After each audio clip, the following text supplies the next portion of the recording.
Oh my gosh, what a beautiful picture. Look at the sun coming up on Mission Bay. It's going to be a beautiful day. It is going to be a warm day. Can you believe Thanksgiving is tomorrow?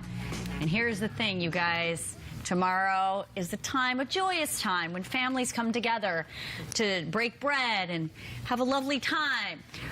But without fail, every year, someone brings up a really controversial topic, and you're going to have to deal with it. So we asked our friends from the Conflict Resolution Center to come here and give us some tips for making it through alive. Ashley Virtue is here. Good morning, Hi, Ashley. Good morning. Okay, first, let's talk about the 3 things that the National Conflict Resolution Center suggests that you keep in your when you walk into your Thanksgiving dinner. Right, so we have a very easy way to remember how to diffuse a situation when you're kind of getting riled up, and it's called the art of communication. Okay. A-R-T. And what does that stand for? So the A stands for Aikido in action.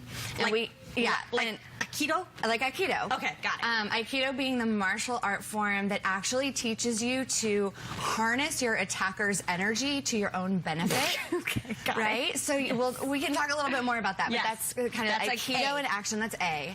And then R is for responding respectfully, which is really hard to do. Absolutely. When emotions are elevated, but responding respectfully. And then T is for troubleshooting together. Okay. And so with the person you're kind of having a debate or conflict with, troubleshooting with them. All right, so let's go.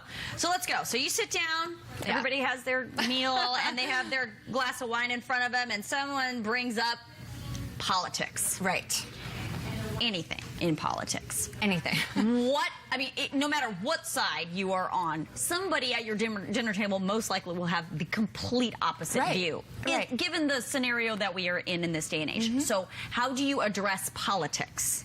Okay, so looking at the ART and addressing politics in particular. Politics right now are something that really kind of inspire an emotional response from people. Yes. And so thinking about that Aikido in action and really kind of taking a step back. So when we talk about harnessing that energy and using it to your own benefit, what we mean by that is the folks that you're interacting with will probably be in an elevated state. And so we know that when we're emotional, we're not thinking as clearly as we want to be maybe in retrospect. And so allowing them to the emotional ones, but you yourself taking that step back and being calm in your response really gives you more control of the situation and ultimately the conversation. Yeah, but that is so difficult in this day and age, especially because you too probably have an elevated feeling about politics, no matter what side you're on. So how do you... Especially when alcohol is involved, right? Say, okay, in your brain, I have to be calm, even though this person across from me is being a crazy person. Exactly. And so, number one, you bring up a really good point about alcohol.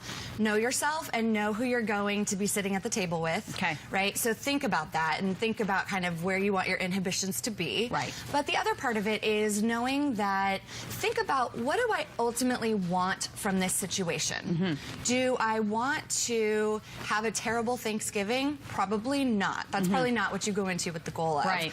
And so thinking through, at the end of the day, what I want is to express myself, be heard, be respected, some of those underlying needs. Yeah. When that's what your goal is in mind, that becomes then your motivating factor for doing what is harder, which is kind of this effective communication. It takes a lot more patience, but it does accomplish those ultimate goals better. All right, let's move on to all of these misbehaviors in Washington, D.C., in Hollywood, all of these sexual assault allegations.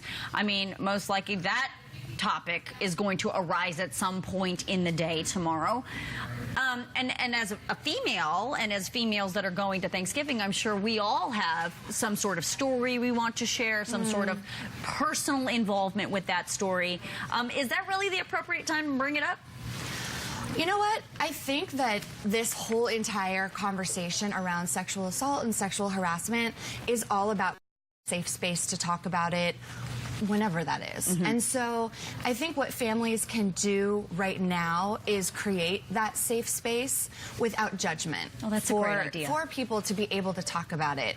Because a lot of what has happened, unfortunately, that we've seen is so many of these situations have been going on for years and no one said anything. People who knew about it on the side or the victims themselves because of fear of what that reaction would be. So creating an environment where, yes, that can come up, you can talk about it, and you're in a safe zone too, even if there are small nuances people disagree with. All right. And lastly, before I let you go, because this happens to me every single year, when, you know, somebody is at the table and they're like, why aren't you married yet? or if you are married, I'm sure people deal with, when are you going to have kids? Right. Okay, so how do you respectfully tell that person to mind their own business? Right, great question. Because again, that goes to your kind of emotional defense mechanisms go up, and you're just, you know, give me my space. Right. And so what we kind of talk about is that idea of responding respectfully that I mentioned earlier.